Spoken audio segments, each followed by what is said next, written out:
Welcome to another episode of Missing Pieces, my weekly audio journal podcast where I talk about what I'm up to and what I'm into. And I'm glad that you're here because this week that happened to be a lot. It was yet another very busy week of summer, as they tend to be. So I've got a lot of topics to cover here with you. And if you weren't here, it would just be me talking to no one. So thank you for tuning in to my podcast, whether you're watching this on the YouTubes or Spotify, Apple Podcasts, wherever that is. I will say, before we get into everything here, if you are listening to this, now might be the time for you to come over to YouTube, though, because the first topic here is one that the YouTube folk have already realized, and that is that I buzzed my head this week. Yeah, I went for this new look, and in fact, I think it's a great look on a lot of guys that are maybe thinning on top a little bit with their hair. It's the old grow out the beard and buzz your head look. It was inspired by just a few days of me not shaving and having clippers of my own. I was like, I wonder what that would look like. So if you've never had clippers or operated them, which is probably the majority of people here, they have a bunch of different guards that come with them that have numbers on them. And a guard is something that you put on the end of the clipper to keep you from basically shaving your head bald. So a number 8, for example, the higher the number, the longer it is. A number 8 would be a 1-inch cut. So if you took an 8 guard, put it on your clipper and went over your head, your hair would be about 1 inch long all over. Great. A 4 would be about 1/2 inch. You know, getting a little shorter. A 1 would be about 1/8 of an inch, and that's what I did on my hair. But that was not intentional. I started with a number 2. I thought 2 would be like perfect. And it was. I did my whole head at number 2, and I was like, dude, I really like the way that looks. But then I got curious, and I was like, what would a number 1 look like? So I put the 1 on, and as soon as I went over the side of my head, like right over my ear, I was like, oh, shoot. That is too short, but at that point, what can you do? So I just went over the rest of my head with it, and as you can see, it's a little shorter than what I would like. But I think with the beard, and the cool thing about this is, and this is the biggest victory here, Mrs. Brickitect, or Cody, as she's known in some circles, she's kind of come around to the beard look. She wasn't into it for the longest time, but like lately, like I was kind of just letting it grow, and she's like, I kind of like the beard. I'm like, oh, really? So I'm letting it grow out. I'm going to see how this goes. Well, I'm going to let everything grow out at this point because I got to do something. So the beard's going to grow. The hair's going to grow out. And I think like in a week's time, I'm going to be at like the perfect look, maybe. I don't know for sure. But it could be one of those opportunities to do one of those cool time lapse where you take a picture every day and see what it turns into. But yeah, that's something that I tried out this week. And I don't know if it was necessarily a success, but I like the way that it feels. And I'm kind of at the point where, and I'm sure there's gentlemen out there listening, that when your hair starts thinning a little bit or a lot, there's not much you can do with it. I don't style my hair. I don't do anything with it. It's just kind of there. And when I see other dudes that have kind of like balding heads, let's just throw that word out there, as painful as that word is, I notice that they look much better the shorter their hair is. And there's nothing worse than having your hair overly long and then trying to do stuff with it to hide the fact you're balding. Just don't do that at all. The best thing you can do is just embrace it. So I'm going with the buzzed head beard look for right now. And I'll see how it works out. You can follow these episodes each week, and you can see how the look changes as time goes by.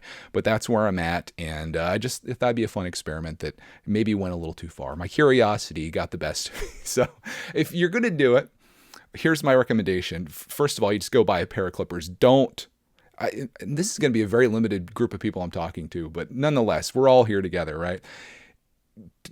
Go buy your pair of clippers. Don't go to a barber to do it because you're going to pay them as much money as it's going to cost you to get the clippers, and you could cut your hair for the rest of your life with these things.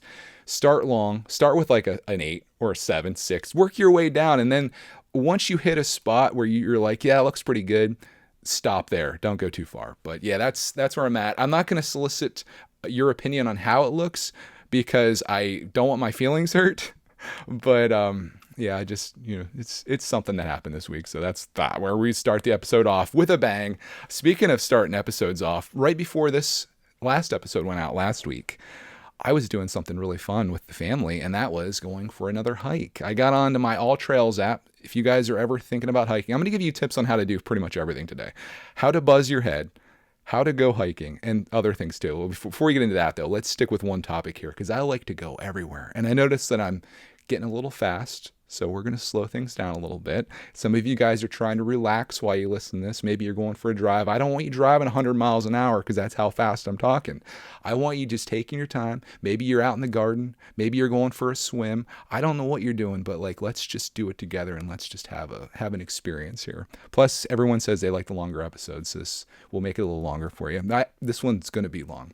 So last weekend, before this episode was out, and the reason it was late is because I was on the top of a mountain hiking. We looked up on All Trails. I was looking for an app, or not an app. I was looking for a trail. I have the app. It's called All Trails, and it'll work wherever you live, at least in the United States for certain. You can look up your area and see all the trails around you. And there's going to be a lot more than what you thought there were, at least where we live. But we live in a pretty mountainous area with a lot of woods and things around us. Maybe if you live in the middle of the city, if you live in New York City, there's probably tons of trails on there too for you to do everywhere. I'm just going to throw it out there. I haven't been everywhere, but it's on my list. That's a Life is Good shirt, by the way. Went in there. I was looking for a place for us to hike, and I was like, okay, Clarkman's coming along, so we need to make it a little bit shorter, and we need to make it not difficult. So I found this one that said it was easy, 2.7 miles, takes about 53 minutes to complete. I was like, that's perfect. It was probably maybe a 20-minute drive from our house. So we loaded up. I got my little camel pack thing together, and we got the bug spray, which we use these like wipes now that are amazing. So instead of like spraying bug spray in your eyes and your mouth and all that, we've got these wipes you just wipe on you. And trust me, if you're going out, particularly if you live in Pennsylvania, you're going to want some type of bug spray or wipes in this case. But we go up there, and I was reading on the reviews on All Trails. People leave reviews as to the conditions of the trail, things that they experienced, rating it good or bad or what have you.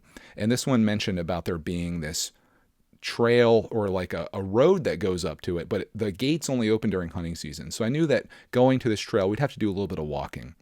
How much walking we needed to do, I did not realize, because of this 2.7 mile loop is what it was. It's the Broken Tip Trail. If you live near us and you want to go walk it, it's called the Broken Tip Trail.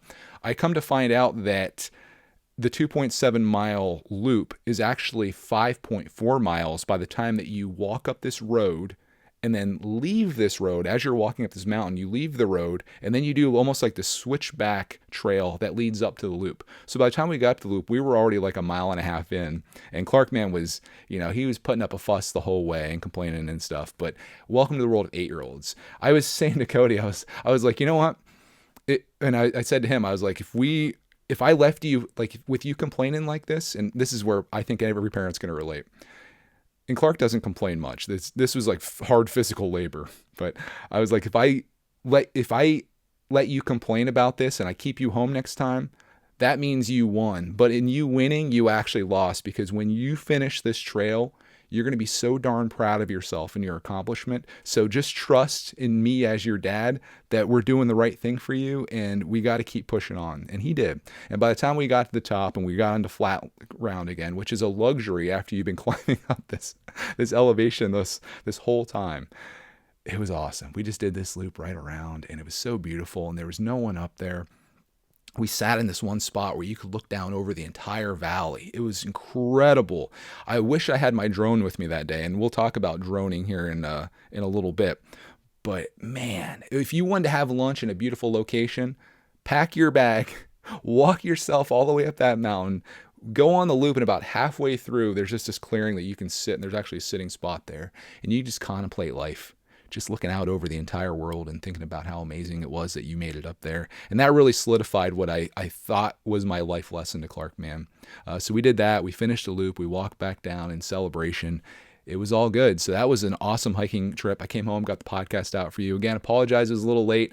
I was supposed to be uploading before I left, and apparently that didn't happen. So I should have had that scheduled and out, because I recorded ahead of time, and it should have been there.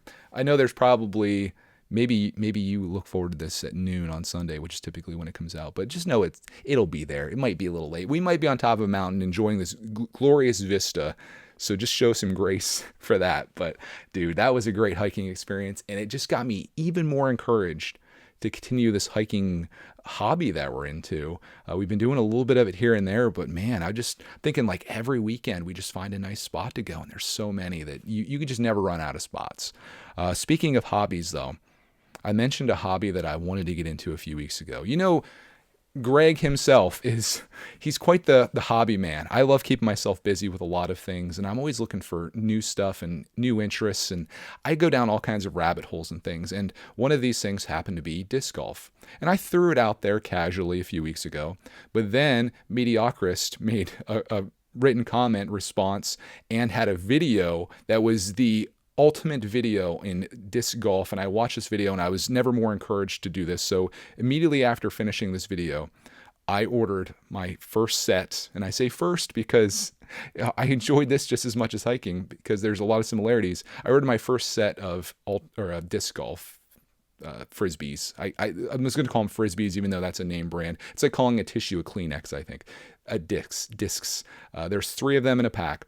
And they came that evening after the podcast came out. And I found them outside our driveway, like outside our garage. And I opened them up. And Clark was out there. I was like, hey, buddy, come here. So we opened these things up. And I didn't have like an actual thing to throw them into.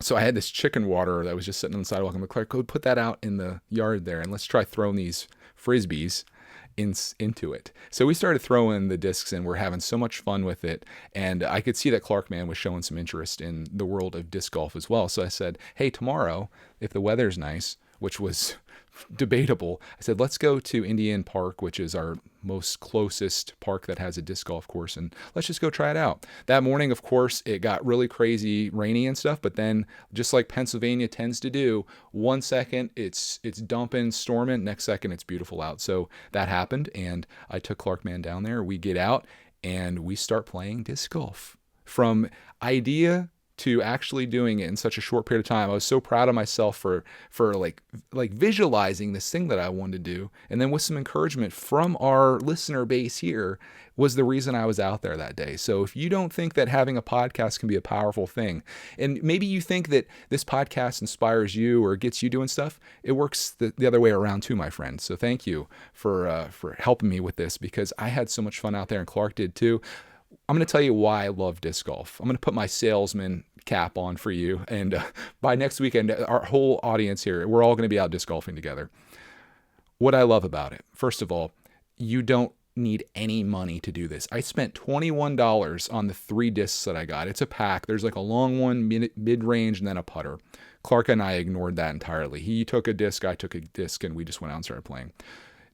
You spend that $21, you're done. You could start with that. There's no special clothing. There's no other equipment that you need. It's just the discs. And when you go to play, it's not like a golf course where you need to pay to get on there. You're just in the middle of a park and they just have these things set up that you throw them into. So it's free to play. So all you need is shoes on your feet. And even that you might not need. It depends how strong your feet are. Anyways, I'm trying to be funny here. But we go out, we start playing this, and we have a fantastic time on the first hole. We both get our discs in, and we're looking for the second hole, which is where the next part of this that I love, and it's the hunt. There's an app, of course, I think it's called UDisc, that shows you where all the holes are. That does come in handy, because ours is like, it starts out kind of in this field, and then it goes into the woods, which gets a little confusing, and then it comes back out along the highway that runs by Walmart. Like, we're right behind Walmart throwing discs. It was kind of crazy. But I love the fact that it becomes like a scavenger hunt of sorts. And Clark was really interested in that. He was enjoying the throws. And then we're hyping each other up. I'm like, good throw. And he's telling me good throw. And I'm just like, oh my gosh, there's going to be a video on this, of course, because I had my little action cam out there and I was recording us playing it. But we are looking for the next hole, and Clark was having so much fun looking for the next spot to throw from. So it feels like golf, but it's free. It feels like hiking, but there's purpose. And that's where I realized what was lacking from our hike the day before. When we're going up this hill, that's a tough payout, right? You're walking up this mountain road and then you're on this mountain trail. The payout isn't immediately noticeable. It's like a very long-term thing that you need to like just have faith in that it's going to be awesome. When you're playing disc golf, you're having fun the whole time. You're picking the disc up, you're throwing it again, you're looking for the next hole, you find the next hole. There's activity there, but you're also walking through the woods, you're walking through fields. You're getting that experience of getting exercise, being out in nature, which is what I really wanted from golf in general. And I'm doing it with my son, something that I probably wouldn't do if I actually went out and played regular golf. I would probably get like a golf set and I would go out. I'd pay the money to do it. There'd be these rules. There would be other people out there. This was just us having fun. I was thankful we got out when we did, because when we were leaving, there was this bunch of guys that rolled up and had this little wagon behind them that had all these discs in there. I'm like, oh, thank God that we got out of there before they came in, because I wouldn't want them to be, intimidated by Clark and I's amazing disc golf skills. No, I didn't want to be embarrassed, because I'm sure those guys are just amazing. But, it's all about practice, and we didn't keep score or anything like that. We just had a great time looking for the holes, trying to get the discs in there. We played 15 of the 18 holes because we were starting to get a little hungry. One of them we did skip, though. Their hole 5, I think, it was like the thing you stand at, and then had this gully in between, and then had the basket. And I was like, dude, if we have a bad throw, which is very likely for both of us, that's going into the water down there. We're going to have to go for a little bit of not a pleasant swim, but like a swamp walk. So I was like, let's just skip this one. We'll go around this and then we'll just throw it in. And we did that. So needless to say, I think I'm officially a disc golf enthusiast. It's a great thing to do with your family, going outside, going for a walk. I love everything about it. So I'm going to put my, if we're going to give it a rating are we doing stars? Are we doing 5 out of 5s? Or are we doing out of 10? I'm going to do a 10 rating. I'm going to give it a 10 out of 10 for our experience there. And it just set me down this other rabbit hole of finding these other courses. There's another one that's probably like 30 minutes from here that I think is probably a better course. And then there's 2 of them that are about an hour away in different directions. They're both really, really good. So I've got options for disc golf. And when we go traveling and doing stuff, how easy is it just to throw those Frisbees into a bag, take them with me, and then if I can sneak off, or if Clark and I do, as mentioned last week, Cody, she's not physically prepared to do the disc golf thing because she's got some issue with her shoulder right now. But maybe once that's resolved, maybe we can do this all together, which would be really cool. Or she can just go out walking with us. And I think that'd be fun. Although, how fun is disc golf if you're just spectating? I think you got to get out there and you got to play it. And that's what I recommend. So disc golf, we did it. While I was there, I mentioned about taking my drone up to the hiking trail and having these awesome drone shots. I brought it with me that day in my backpack. I brought the discs, I brought a Gatorade, and I brought my drone. And I was like, oh, we'll get like a cool drone shot of this just for fun, because I've been wanting to get into the world of droning again. And I had this old drone that I got years and years ago during a Black Friday sale called a DJI Spark. It's so old and outdated at this point that I wouldn't even recommend looking it up. But if you like getting cool camera shots, which is like one of my pastimes, or if you have a YouTube channel where you want to put some neat shots in your video, drone might not be a bad idea for you. And unfortunately, that day I tried flying it. It said I was in a no-fly zone.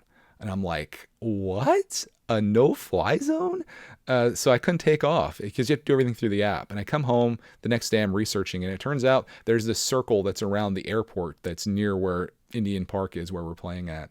And that's considered you need to get permission to fly there beforehand. So I registered myself as a pilot and my drone, and you can go on to this website. I think it's called like DJI Fly Safe or something like that. And then you can go in and you just let them know, apparently, like what day you're planning to fly. And they give you a 48-hour window where you can go out and then just fly your drone freely without any issues. I guess it's because people were probably abusing the system, probably flying drones into airplanes, flying them places they shouldn't be. I was just going to fly it up at the park and get like a cool shot of like throwing some Frisbees over us. But yeah, next time I can. I just think that'd be kind of neat to throw in there.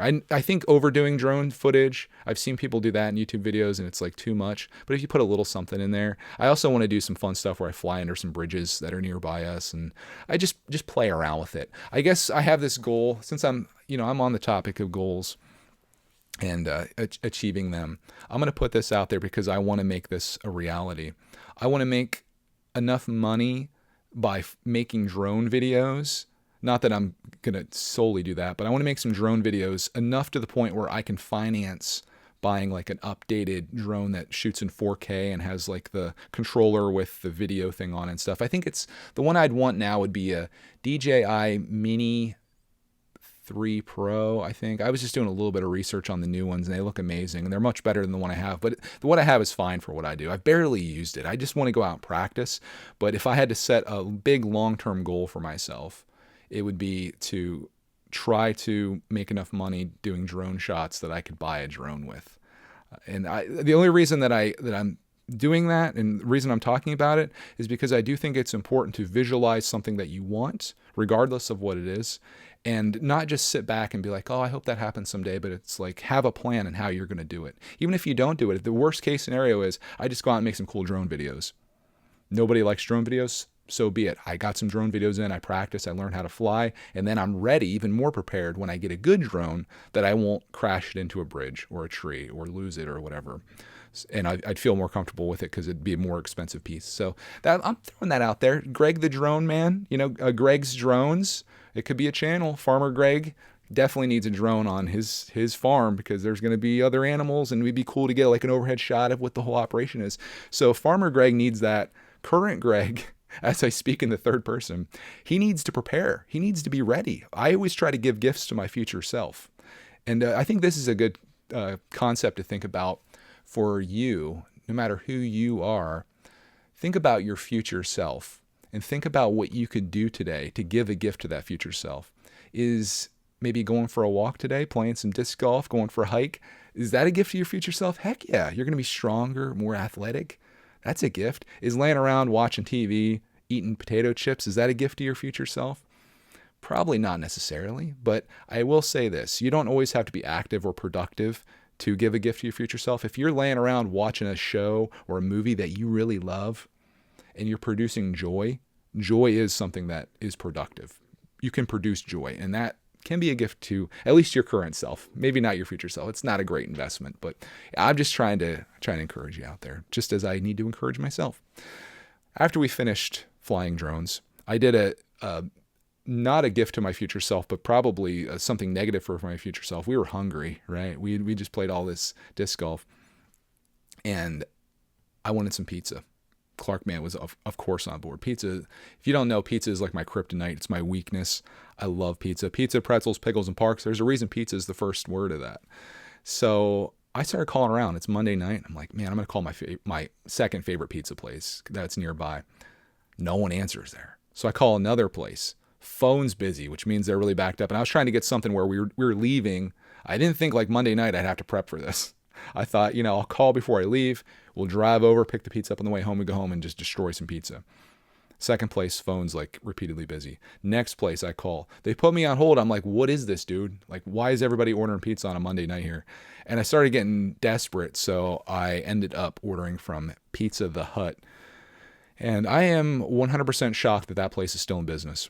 I did it through their app. Everything was good there. Nice app experience. But then I go there, and the person that works there, I think like hopped up from the laying down on one of the table benches in there, a booth, I should say. She hopped up from there, gets us our stuff. There's literally no one else in there. There's no one in the parking lot. There's another guy that I think works there laying in a booth in there. And then like one guy in the back making food. He's like the one person that's working. And then she hands me my stuff and I leave, and I'm just like, man, how long until Pizza Hut doesn't exist? And I was thinking about how much Pizza Hut was a part of my childhood. And I remember like the lights in there, like the Tiffany style lights with like the Pizza Hut logo on them. And it was a hustling, bustling place. But I guess we've gotten to the point in our history now, just like with Blockbuster Video or any other movie place where you go in, you peruse, you make that experience, arcades, movie theaters even. Everybody just wants convenience these days. You want your pizza delivered. You just want to stop in. You want to grab it. So Pizza Hut doesn't really have a place anymore. And to me, that's unfortunate because I love experiences. Experiences to me are so much more important than the product. I would rather go watch a bad movie at a movie theater and have that experience than to watch a really good movie that you just get on DVD or through Netflix, because that's not memorable. It's memorable. And like life memories are, to me, one of the most important things, sort of because if we're getting, I guess, looking within ourselves here as my therapist, my online therapist, I missed out on a lot of memories as a kid because my parents didn't do much. I mentioned that. And I'm trying to do as many things today that I can, not only for me, but for Clark Man too, because I want him to have that experience. And these experiences are evaporating, and it makes me very sad. So Pizza Hut, I don't know how long it's going to be in business. I can't imagine very long. There's no way that they're covering the costs that they have there when I'm the only dude there getting a pizza. But who knows? Maybe I stop in, and when I leave, there's 30 more people that come in to pick up pizza, but nobody in there eating. And it was open. The restaurant was open to eat in. It said like, wait for the server. Maybe that would have been a cool video. Eating at an abandoned Pizza Hut.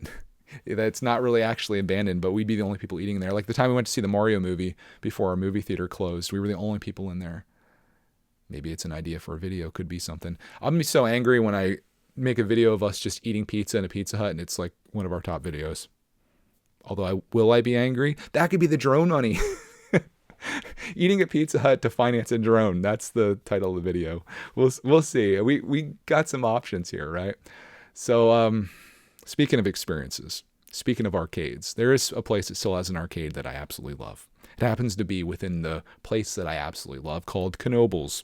You guys are probably getting sick of hearing about this establishment, but Knoebels is my favorite amusement park in the world. It happens to be just over an hour from our house here. It's a place full of nostalgia and freedom and happiness, and they're not fleecing you for money with parking and admission. I've gone into it, but they have an arcade there that's lovely. They have skeet ball there, which Clark, Cody, and myself all love playing skeet ball, and it's only 25 cents to play. Try to find a 25-cent arcade thing anywhere. You won't. So we play a lot of that. We did that this week. We did another evening trip to Knoebels. Is we found out that's the secret time to go. When you go on like a Tuesday evening or Thursday evening, nobody's there. And it's just, you can ride rides over and over again and have a blast. But one thing that I want to talk about here, I'm not going to chat your ear off about Knoebels because I've sold them so hard. I mean, there'll be comments coming up here where people are talking about going to Knoebels, but they have some pinball machines there. And lately I've been kind of going down the pinball rabbit hole here on the YouTubes, finding a lot of interest in watching people play pinball and the secrets of these machines and how they're made and how much they cost, which is surprisingly expensive. But there's one machine there that I really love after playing it. I played it for the first time this week, and it's called Godzilla. You may have heard of him. He's like a giant dinosaur lizard monster that comes out of the ocean and terrorizes Japan. Possibly a side effect of some nuclear issues there. But they had the Godzilla table, and it was so much fun to play. I played the Mandalorian one there before. I've played the Jurassic Park one. This one sits right in the middle of those two. And man, I was just killing it on this table. I don't know if it's just an easy table or what, but it's $1 to play that. And I was playing for a long time. In fact, Clarkman came over from skeet ball and I put him on the machine. And man, I might be going down the pinball rabbit hole here, but I figured out like I'm never going to own a pinball machine because I looked that one up online. Like how much is a Godzilla pinball machine? How much would you guess in your mind right now? Put a little guess out there how much one of these would cost. Like how much would you spend on one? Not how much would you spend, but what would you think a reasonable amount of money for a pinball machine would be? And I'm talking like a full size, like arcade style pinball machine. How much money would you think that would be? You're wrong. It's way more than that. I don't know how much you guessed. $10,000 for this machine. So I decided that, okay, $10,000 for one of these arcade machines. How many times would I have to play the game to break even on one of these?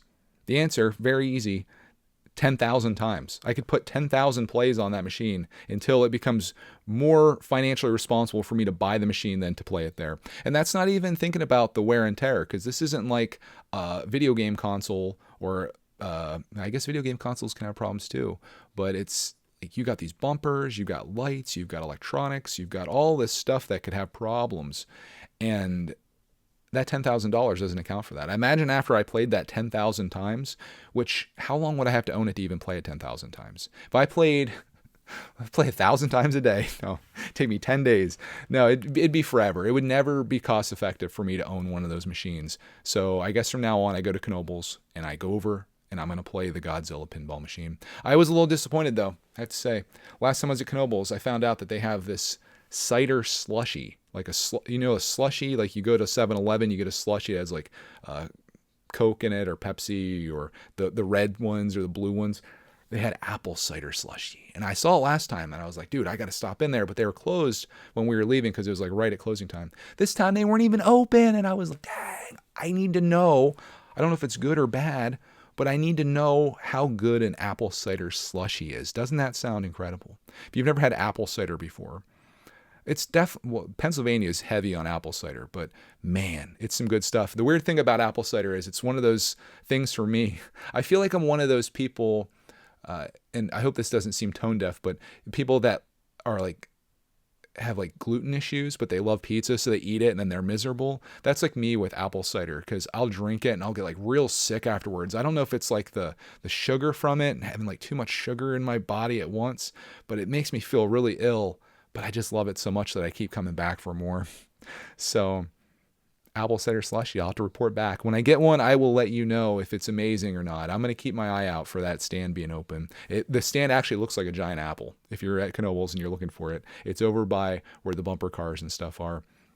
Man, I did bumper cars this time. And side note, it was probably the worst group of people I've ever seen on bumper cars. They had no idea what they're doing. I was out there ruining souls, and it felt great. So that was our experience at Knoebels. The big takeaway, new thing, because I'm always looking for new stuff, was the Godzilla pinball machine. $10,000. I loved it. It was so good. What else did we do this week? I told you it was a busy summer week, right? Well, a couple weeks ago in Outer Banks, went to this place called H2OBX Water Park. Had a great time. I haven't been to a water park since I was a kid. I went with my daycare probably when I was like 7 or 8 years old. I remember really enjoying it. But this place in Outer Banks was really cool. So I'm like, well, it's summertime and it's warm and actually kind of hot out. Let me see if I can find any other water parks nearby. In fact, when I looked at a list back in the wintertime, because I was doing some recon, it turns out like 3 of the top 11 water parks are in Pennsylvania, surprisingly. And I found out what the number one is, and that is called Camel Beach Resort. It's actually part of Camelback Resort, which is a ski lodge. It's in the Poconos, which is a mountain range here in Pennsylvania that a lot of people go skiing at. It's in Tannersville, about 2 hours away from where we live. So I ended up driving out there, and let me tell you, they blow H2OBX out of the water, literally. This place was incredible. Clark and I had so much fun. Of course, we recorded it. I don't even need to say that to you anymore. You just know. I made a video there. And the cool thing about this place is there was nothing about not taking cameras down slides with you. And I had it in my hand. No one said anything to me. So every single slide we rode that day, I had the camera with me and I recorded it. It's going to be one heck of an awesome video, I think, which I should say I'm really getting behind on videos. Like today, I edited up the final OBX video. And it's like we've been back for 2 weeks. So I've got to start cranking stuff out because I've been recording so much stuff. Everything that I've been talking about has a video attached to it. Do I need to hire that editor? I might have to. No, I enjoy making these. It's just, I just got to, the problem isn't the fact that I'm making the videos. It's that we're doing so much that I don't have time to sit down and edit them. Once summer kind of tails off though, I'll be so bored, so it's all good. But man, some of my favorite stuff they did there, they had this one called High Noon Typhoon, and they send you down on this slide one direction, and then they put you into what essentially is a funnel that's facing the other direction. So you go up the side of the funnel, and then you go backwards, and then you go forwards again. You're like half piping this tunnel slash tunnel funnel until you get to the bottom, and people were screaming on it and stuff. I was really scared. I was actually scared to ride this, but Clark and I did it, and it was actually a lot of fun.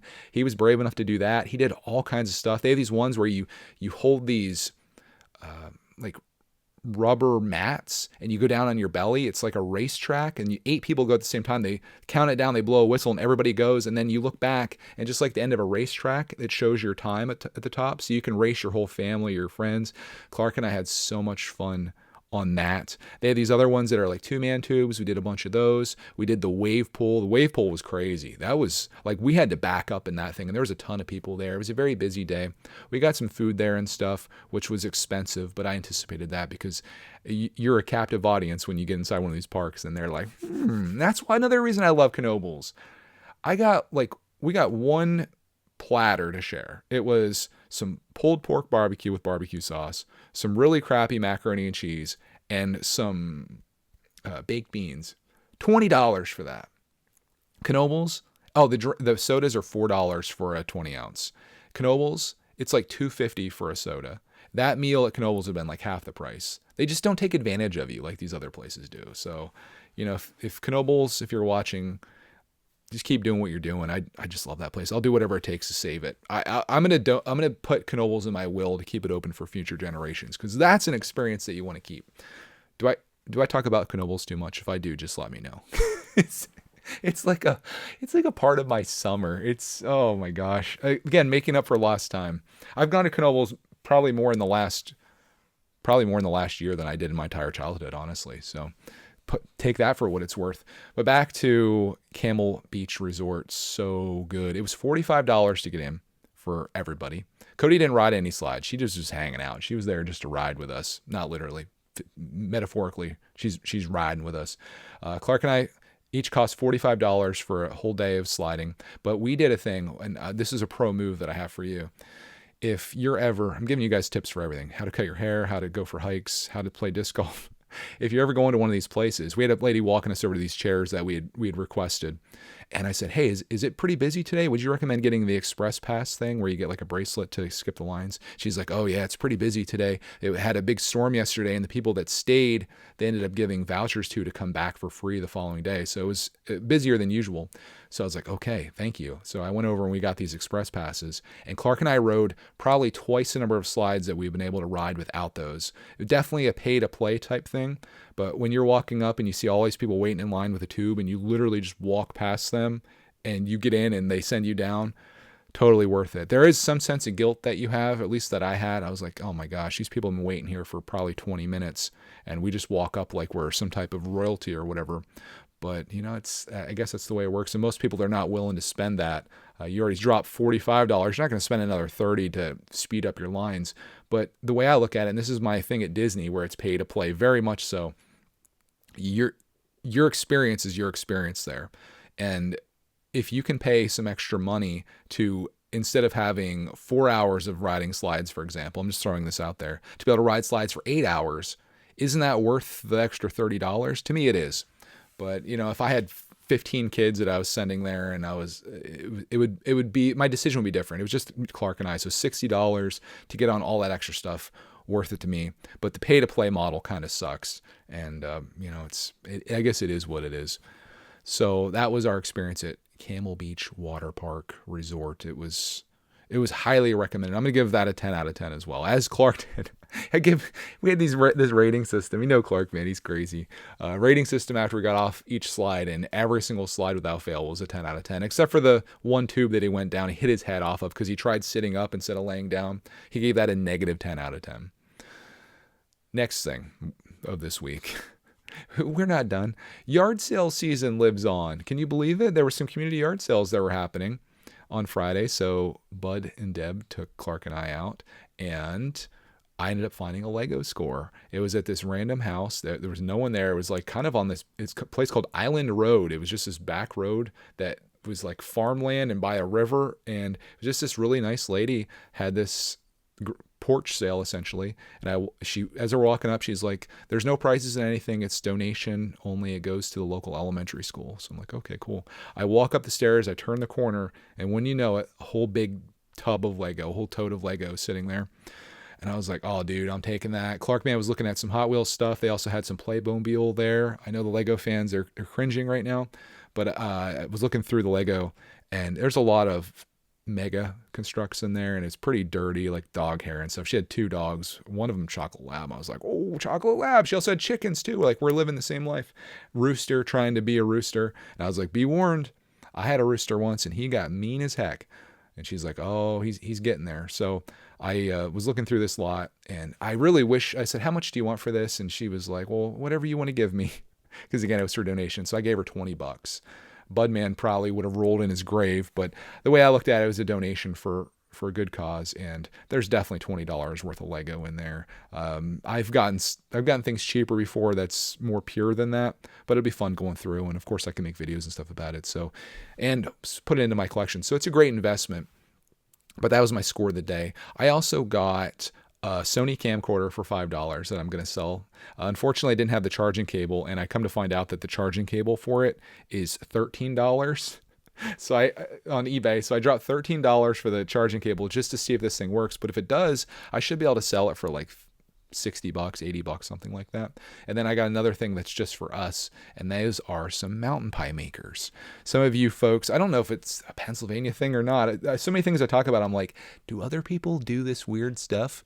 Mountain pies makers are these things that open up. It's like a hinged device that has a metal square, half a square on the one side, half a square on the other. And inside that, you load it with a piece of bread. So a piece of bread fits inside it perfectly, and it has handles on the end. And then you can put whatever toppings you want. Usually I make pizza ones, so I'll put cheese and sauce and pepperonis in there. Put another piece of bread on top, and then you close this thing down. It's very hard to describe what it looks like. But imagine like a thing that would encompass a sandwich that has two handles on it that open up on their own. Oh gosh, how do you describe a mountain pie maker? But anyways, you put this thing in the fire outside. You're having your little campfires, which we've been doing a lot of lately too.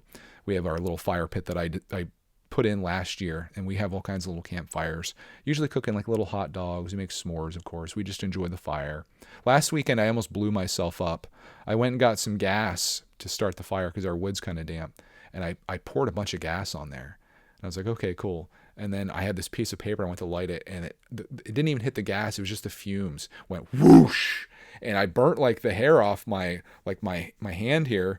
And luckily, I didn't lose any eyebrows or the hair on my head, even though I buzzed that off this week. But the mountain pie maker, you just put that into the fire for a little bit.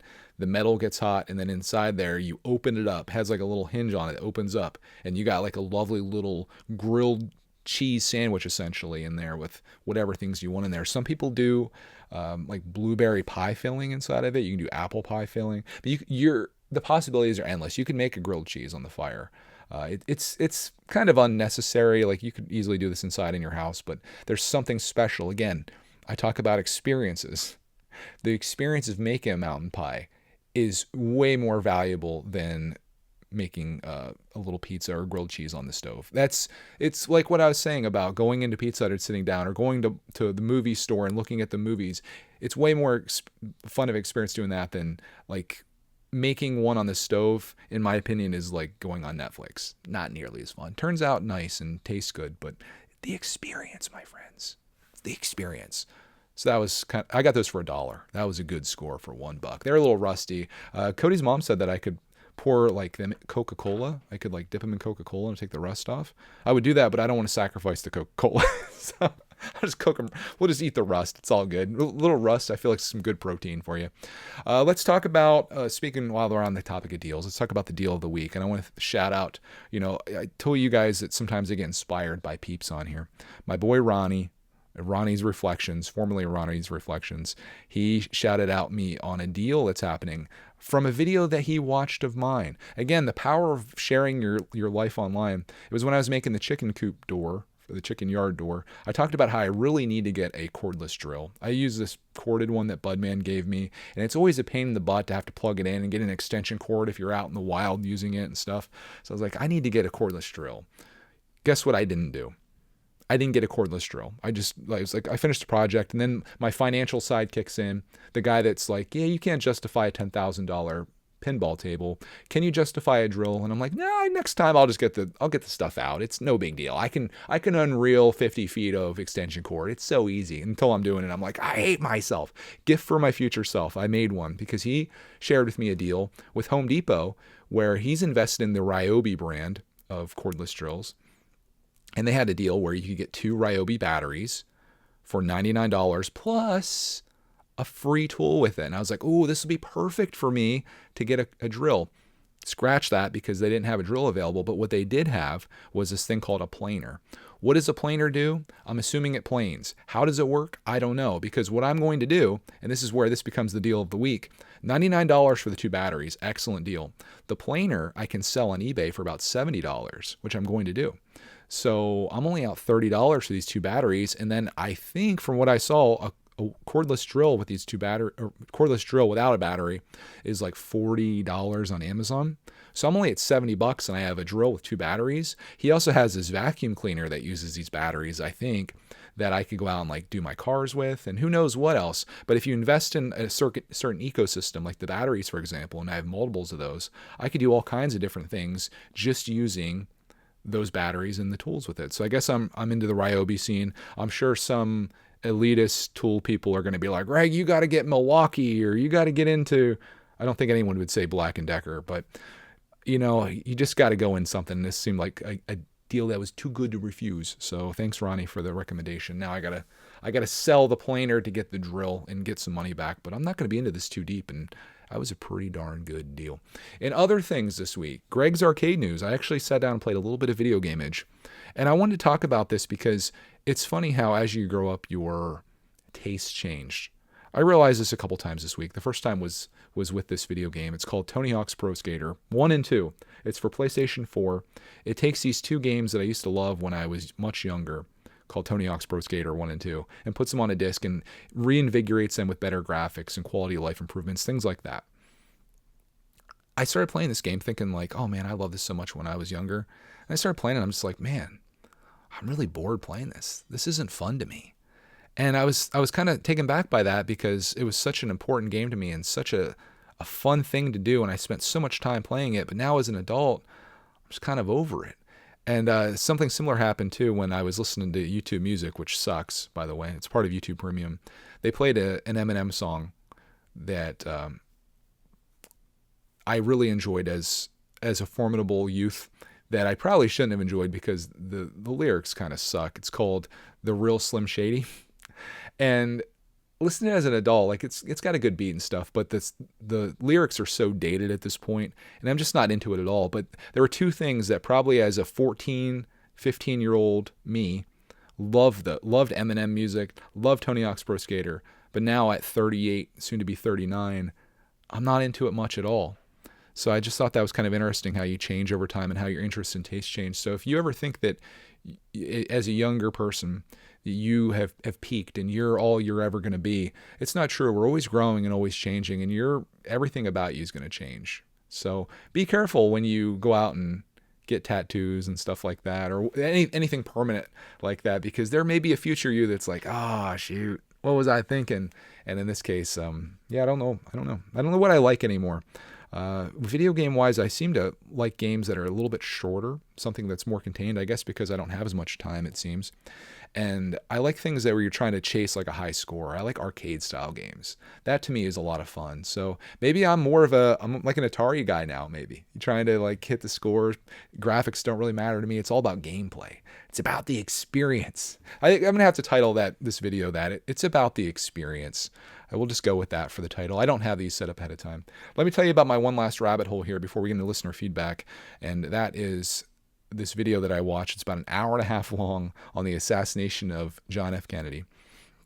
I don't know how this came to me, but I saw the thumbnail and it looked like super hot. And it was about how the whole day went with Lee Harvey Oswald and how he did what he did. And it has like all these kind of graphical segments where it shows where people were at certain times and witness statements and testimonies that were all voice acted and stuff. It was really incredible. I watched the whole thing.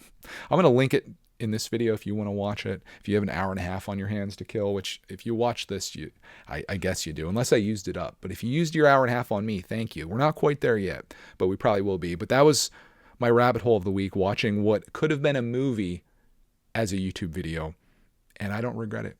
It was a good watch and informative and interesting and thought-provoking too. Did he do it himself? Who was on the grassy knoll? Watch the video to find out. All right. Anyways, that was my week. Again, lots of stuff happening. It was so much fun getting to experience all those things like the disc golf, the water park, even the yard sales, the Godzilla pinball. Man, I'm like living summer to its fullest, and that makes me very happy because that's what last week's episode was about. Speaking of last week's episode, killing segues here. Listener feedback. Let's get into it. You guys had a lot to say last week again, which I really appreciate. Starting with A Blind Man's Life, repeat offender. He says, hey there, Greg, brace yourself. This might be a long one. They're the only ones that I accept these days. He says, have a couple of things I want to contribute from last week's podcast. When it comes to the topic of talking fast, I didn't notice from the previous podcast. Maybe it was just me. I don't know. Me, on the other hand, I'm still working on this, guys. He says, me, on the other hand, I have a bad habit of doing that. I notice in life or when I'm recording a video, I tend to do that. I think it's when you get yourself kind of excited or hyped up. And that's what I do that in video too, but that's what these podcasts are. I'm so excited just to tell you all about the things and stuff that I find myself getting a little bit carried away. So we all can improve, right? He says, the next topic I want to contribute is the public library topic. Although I've not been to many libraries, the way you described yours sounded like a super library. Everything you described sounded really cool, especially since that was all in one building. And did I hear that it has a second story? It did. It had all these weird different floors and stuff. It was very confusing to make your way around.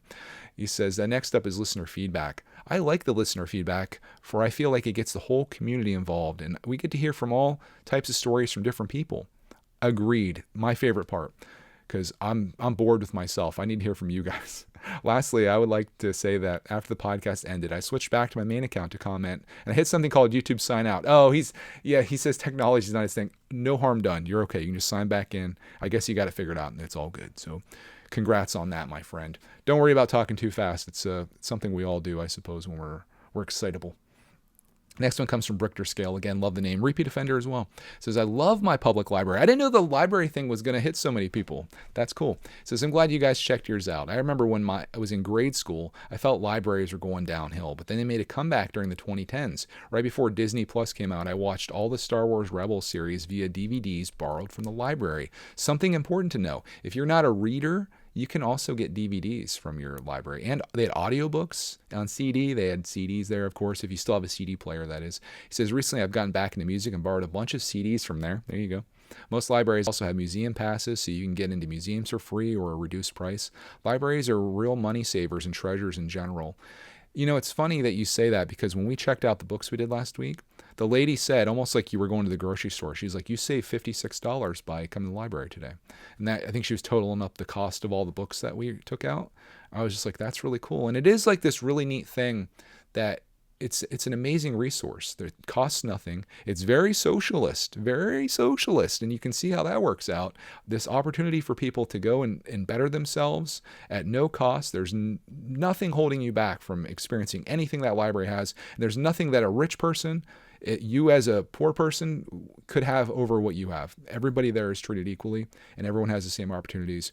The unfortunate thing is no one actually takes advantage of that, so that's really unfortunate. He says, enjoyed the last few weeks of summer. Also have been scrambling to enjoy the weather as much as possible. I'm also from the Northeast, he says. So yeah, boy, it's actually a good time to be in the Northeast, because it's been hot as heck pretty much all over the country. And even here, like, it's gotten up to like 95 degrees. The day we were out yard selling was wicked hot. So I'm actually tailoring back my plan to live in Florida. Every time winter comes, I'm like, man, I really wish we lived in a warmer climate. But then I see that the ocean water is like 105 degrees and people in Florida are literally melting.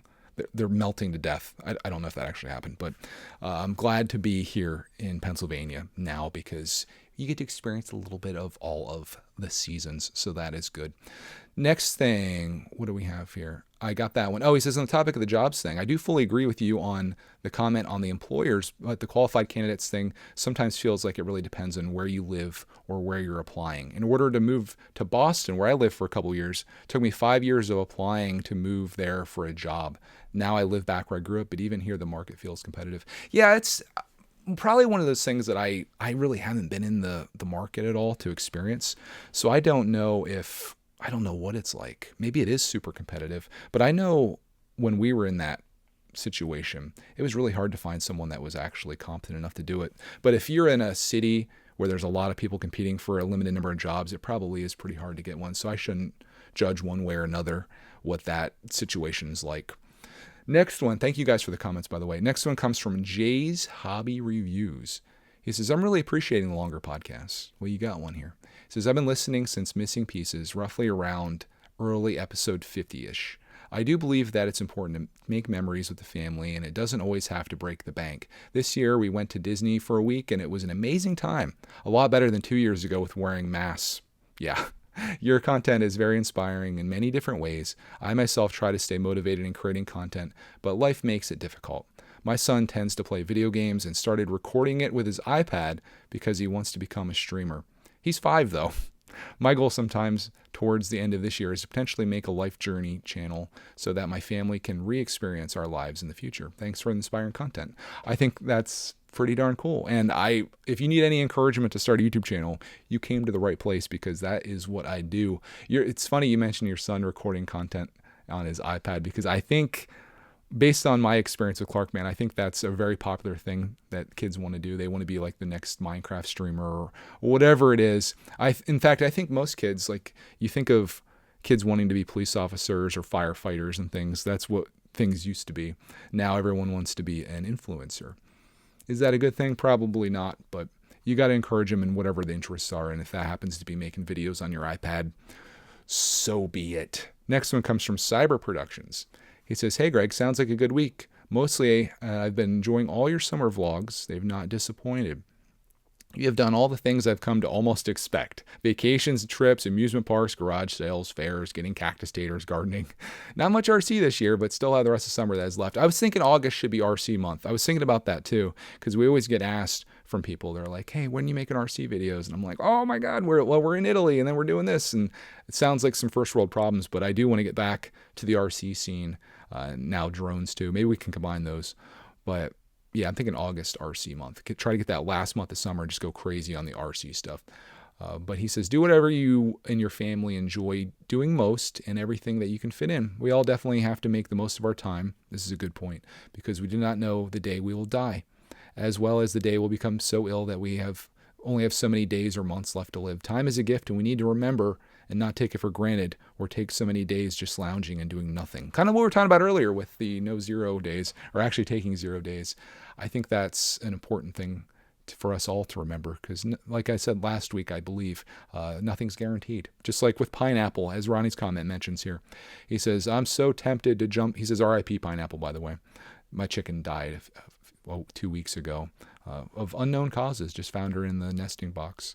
No battle scars or damage, just one of those things, I guess." He says, "I'm so tempted to jump into the chicken gang life, and you saying that chickens could last 3 weeks while you're away makes it even tougher for me to resist. Chicken farmer Ronnie may be a thing soon. Also, now I'm chomping at the bit to hurl some discs. Good stuff as always, my friend." Well, this one may have got you even more excited about that. He's already a golfer, so he knows that life. I wonder, as a golfer, what disc golf would be like. Would it be more fun? I don't know. I guess it probably depends on your taste. There's a lot of pros, not professionals, but pros, like good things about disc golf, in my opinion, versus regular golf. Just with the ease of starting out and the lack of financial commitment to it is wonderful. But yeah, speaking of lack of financial commitment, chickens aren't that expensive. You might have to get them a little something to live in, which will probably be your biggest expense.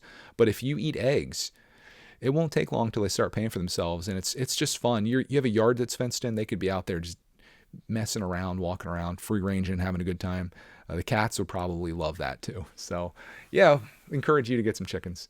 Next one comes from the No Dig Garden channel, repeat offender again. He says, "Our son finished pre-K today and starts kindergarten next month.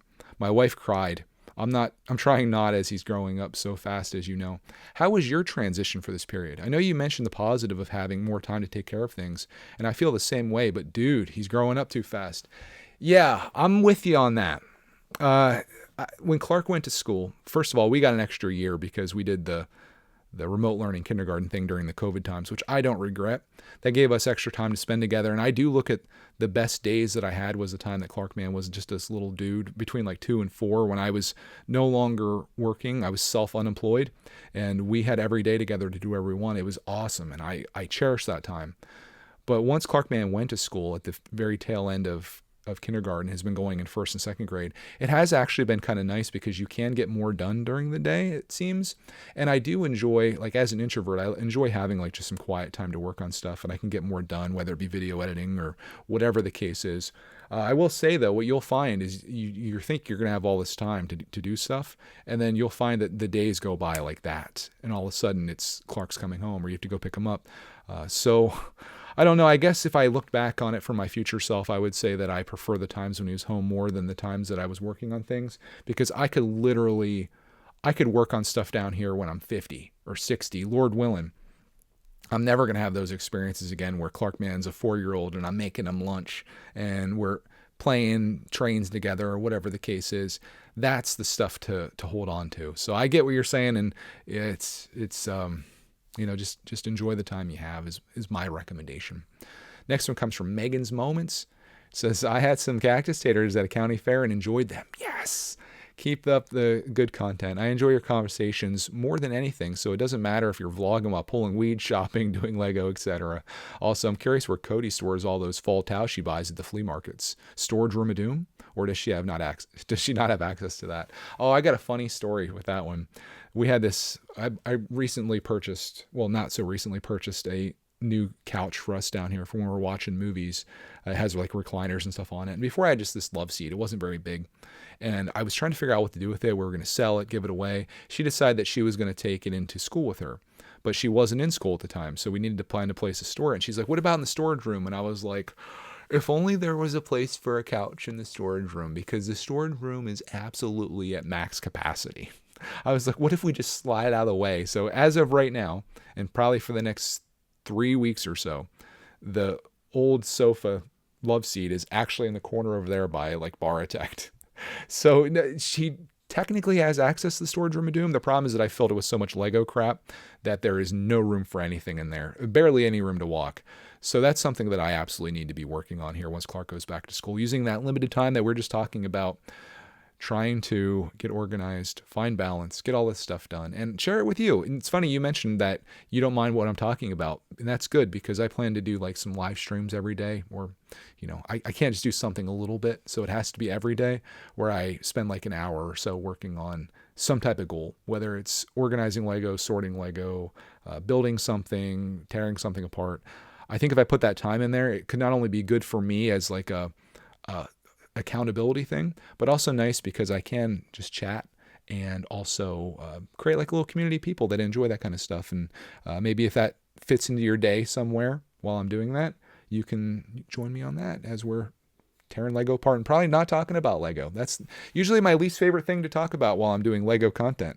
I like talking about like this kind of stuff. This is what I like. And man, I'm noticing when I don't do live streams, it's like by the time it comes time to do this podcast, I'm just like hyped for it. There's so many things to talk about. I will say when I do a lot of streams though, it kind of steals the thunder of this, because then I end up like kind of getting that out of my system. I'm like, hey, let me tell you guys all about disc golfing yesterday. And then I say it all to the live stream audience and I come here to do my podcast. It's like, oh, I already talked about that. So I don't have as much gusto or enthusiasm, I feel like, because I've already gotten that out of my system. I just got to tell somebody. I got to tell somebody about it. So yeah, that's going to be a balancing act. Maybe every day might be a little too much. Next one comes from my buddy Jabbo, also known as Bricksar in some circles. He says, My Life. He comes through with the save. My Life is the movie I was thinking about. It's the one where Michael Keaton films himself for his son, who's very young because he has cancer and he doesn't have much time left. He goes on to say, if you're looking to watch that, it's a good movie. It says, thanks for keeping your home movies and journals with your personal touch behind the filming and editing. I just had another channel where the guy I thought was behind everything left the channel. It was very disappointing. Not that he left, but he was presented that as if it was his channel. It was disingenuous. Anyway, thanks for sacrificing time to put yourself into, and also for not being hyper edited. I did watch the entire podcast last week while I was driving. I can't make it 30 seconds in a hyper edited video with a split thumbnail. I don't know who anybody is. They all look the same. I agree. That's kind of, if you don't know the Lego space right now, and I think it kind of came over from like the Minecraft gaming space. All these channels are getting like really insane, like with how like loud and obnoxious and fast, and the editing is just crazy. That nobody seems to want like this, where we just kind of hang out. Everybody wants like that TikTok like blast, and the thumbnails all kind of look the same. I'm not hating on them. This is an observation more than anything. It's not my style, just like Brickstar. Maybe it's because we're older, more distinguished gentlemen. But I would say if you're like 10 years old, I think a lot of my audience is now into that style where it's like, explosion, explosion. This is what's happening. Explosion, cutting this off, music, memes. It's all happening in this video and it's just nuts. I worry about kids in the future because those kids that are watching that in a couple weeks are going to be going into school and they're going to have to sit there and listen to a teacher presenting something, and it's going to be way slower pace without the explosions and memes and audio and all the crazy stuff. And I don't know how those two things exist at the same time. So good luck to you. But I do have some experience in what you're talking about here. When you think a channel is a certain thing and it's not. I remember I used to be really into family vlogging channels way back in the day. Obviously, it was like what inspired me. But these daily vlogs used to really like speak to me, and it feels like you know the family. And there was this couple that I would watch. Mrs. Brickatect is looking in. I'm still recording. It's a long podcast. She must need in here. She's peeking in. What do you want? Why are you peeking? She's peeking. It's locked. Oh, she needs some cans. Dude, I'm going to be done in like 2 minutes. Okay, just give me a couple minutes. I'm almost done with listener feedback. I don't want to have to edit this. My gosh. How are you supposed to make a podcast with your wife bothering you all the time? Riddle me that. Anyways, back to this channel I used to watch. It was a husband and wife, and they had a couple dogs, no kids at the time. But it was like they're living their life, having a great time. And I loved every day just tuning into like 10 minutes of whatever they were up to. It was just fun to be a part of. And you really did feel like you were in like their family. And I imagine there's some people that feel that way with us. Like when we bring you on vacation, you're with us on vacation. Well, it turns out like one day they're having a great time. The next day they make a video saying they're getting divorced. And it's like, okay, like where did that come from? And then like the next day, it's just the guy, and he's back to being like, everything's good, everything's normal, making fun little videos. Look at that turtle. I'm just like, dude, like I feel lied to. I feel cheated because you presented yourself as like this happy couple that's having all this fun, and then you're divorced. I guess probably just to explain why the girl wasn't going to be there anymore. And now all of a sudden you're just back to being normal again. But I guess it goes to show you that no matter what you watch online, people tend to just share their best self, whether it be on Instagram, you know, you're taking your selfie with like your green juice drink, you know, as you just got off the treadmill walking 600 miles. You don't take a picture of yourself laying on the couch with the Cheetos all over your stomach as you're watching anime or whatever. Although that would be kind of cool. It's a what do they call that? What is an art person do? Curated. It's a curated look at your life. And even I'm sure we're like that. You know, I share us playing like today's video is us playing laser tag, going out shopping, having dinner, whatever.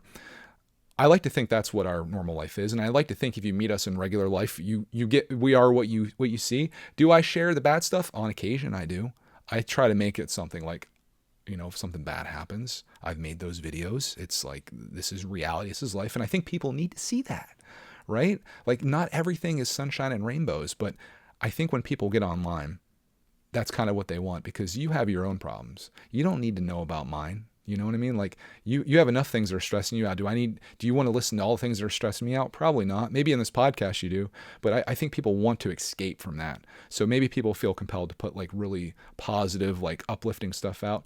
But oftentimes I think what that does is it makes the average person, whether it be a viewer or follower or whatever it is, I think it makes them feel worse about themselves. Because if you take that picture of you with your green juice and you know like what I was talking about earlier, where you just did this awesome thing, you just climbed Mount Kilimanjaro or whatever, whatever it was that you did that you're so proud of and you want to take a picture of, showing your best self, it makes other people be like, wow, I'm a piece of garbage.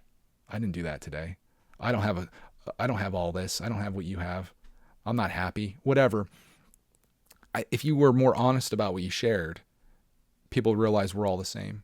We're all the same. So that's where I'm at on that. And yeah, it sucks when you feel lied to about your creator. That's why I say never trust someone that you watch on YouTube that hasn't live streamed, because that's where you start to realize what they're really like, or that does a podcast that cracked the hour mark. Next one comes from Hepe. Hopefully I'm saying that right. Hepe says, hello from the other side of the world in New Zealand. Can I come visit you? I'll wait until winter time. I think that'd be a good time to come there. It says, while you are making the most of the remaining days of summer, I'm counting down the days till it starts heating up since it's the middle of winter. See, that's why. I have a holiday to Australia coming up and hopefully some beach time. Your vlogs are making me jealous.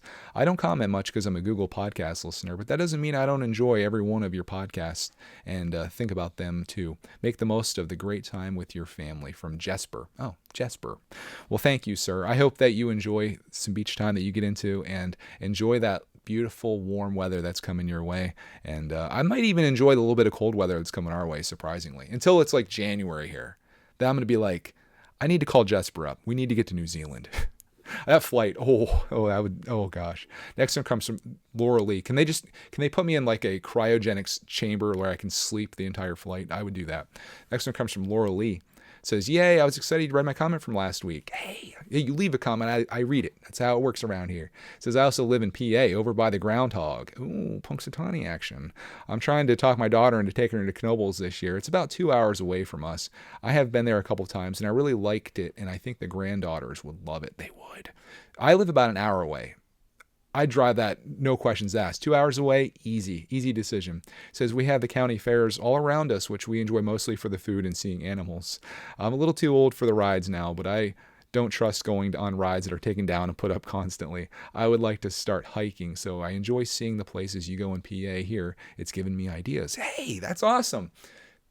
All Trails app. Check it out. For your area, you can see all the places around you. You can go on they show like bike paths, walking paths, easy stuff like that. You could work your way up to the hard stuff.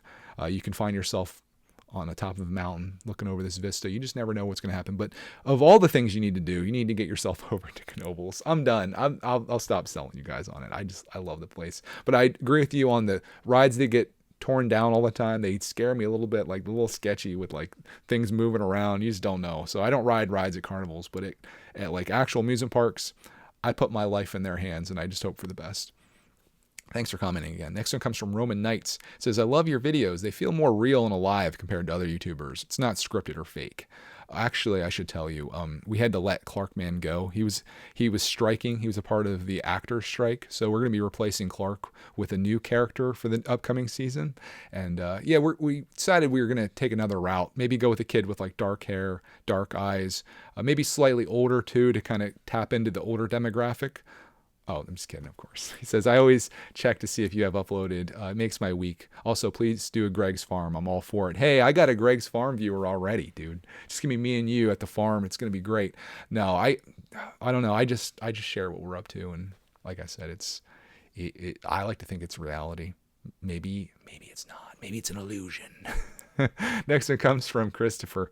He says, another great podcast. I'm just curious if you have a favorite video that you've made in the 12 years you've been doing this. I'm a huge fan of the Knoebels and Ocean City videos. Being from PA, I also like it when you visit the state parks. He says, my favorite video is when you drive by the log cabin house you sold a year after selling it. I love driving past places that gave me memories at some point in my life. Honorable mention goes to the Guys Week videos as well. My kids love rewatching some of those videos, and it's crazy to see just how fast time goes. Keep up the great work. Thank you, sir. I would say my favorite video, or the one that I'm most thankful to have recorded, is when I took Clarkman over to meet my parents for the first time. Had I not been doing YouTube, I don't know if I would have recorded that, because it was a part of my life. It's just like I was recording everything I was doing. And had I not recorded that moment would exist in my memories, but not nearly as strong as having a video of that moment is. So I'm so thankful that I was recording at the time. And honestly, I have so much to credit YouTube for this, because like I often think like if I wasn't making YouTube videos, would I like record myself like going to the beach? Would I record myself? Would I be making this podcast? Like, I don't know. I wouldn't be talking to anybody, so probably not.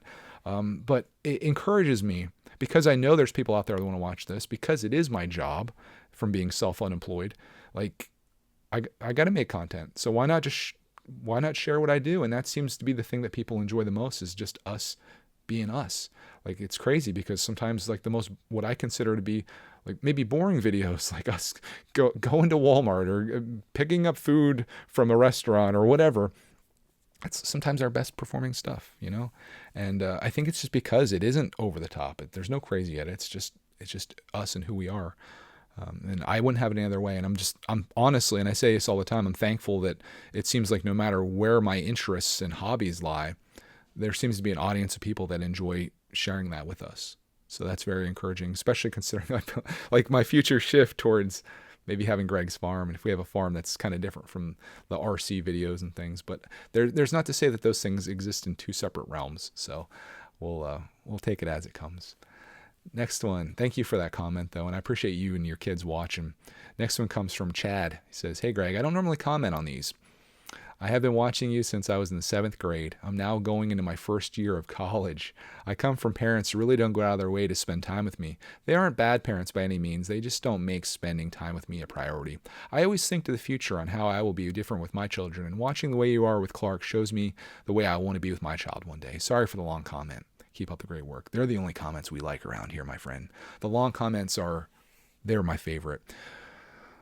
Dude, happy to be a part of your encouragement to put time with your kids. I don't think you needed me to do that, though. I think you're going to do that yourself because you're going to realize you wanted something different. And that's where I'm at, you know. You're going to do all the things that you wish your parents would have done with you. You're going to experience a childhood as an adult that you didn't really get. And the cool thing about being an adult experiencing a childhood is that you get to live all your dreams. You have money. You have the ability to go have this stuff.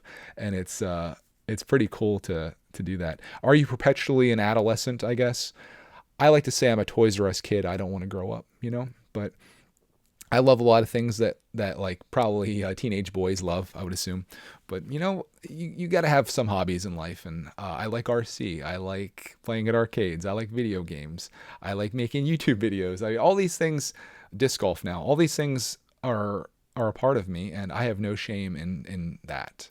And I'm happy that the people that do watch who tend to go on the younger side, I'd love to be a role model for them because I think there's a lot of people out there, as Clark Man watches videos, that I wouldn't necessarily care for him emulating. So I appreciate you tuning in, and man, you're going to have a fun time in the future when you have kids. I guarantee that.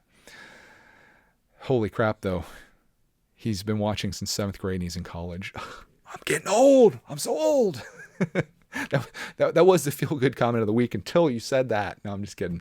We do have a feel-good comment of the week, and where we're going to end here with my buddy Jim Rolfe. He says, you should come down to Picklesburg this weekend. Remember he mentioned Picklesburg to me? We completely missed it. I failed.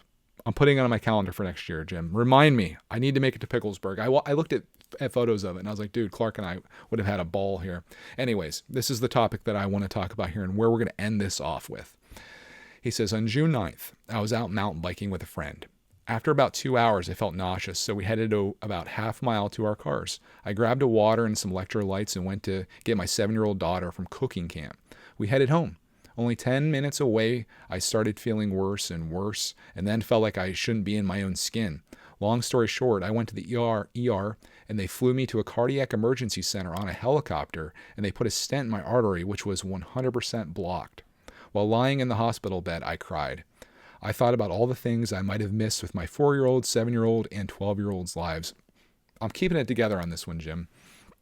He says, I'm lucky to be here, thankful to be here, looking to be here for a while to come, hopefully. Every day is a gift.